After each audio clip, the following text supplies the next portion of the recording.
Shifokorlar o'z kasbiy faoliyatini boshlashdan oldin Gippokrat qasamyodini qabul qilishadi.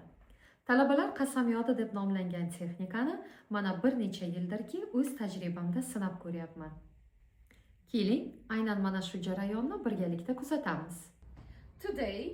Today, I make a promise to myself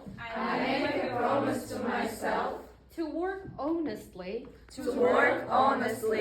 toward my goals, to seek knowledge not only for grades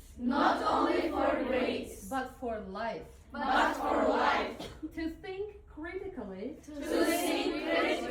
act independently, to become a responsible and useful member of society. I promise to learn, to grow, to succeed.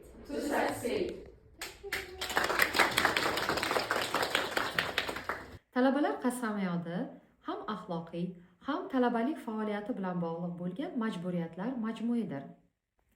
U asosan biror bir kursni, fanni yoki darsni boshlashdan oldin amalga oshiriladi.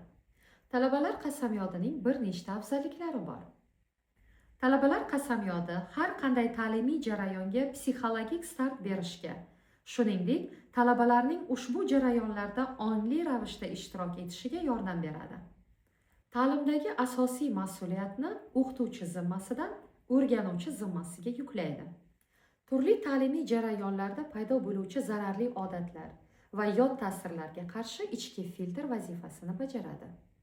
Talabalar jamoaviy qasamyodni qabul qilayotgan paytda bir maqsad ostida birlashishadi. Bu orqali o'qituvchi sinfdagi atmosferani ijobiy muhitga almashtirishga va muhitni anchagina sog'lomlashtirishga erishadi. Ushbu noodatiy texnika orqali siz o'qituvchi sifatida talabalar orasida anchagina hurmatga sazovor bo'lasiz. Negaki bu texnika orqali siz o'z darsingizga ramziy va shu bilan birga esda qoladigan qiymat bag'ishlaysiz. Bugungi kontentimiz siz uchun manfaatli bo'ldi degan umiddamiz. Siz o'quvchilaringiz bilan qo'llashingiz mumkin bo'lgan qasamyod namunalarini bizning Telegram sahifamizdan topasiz.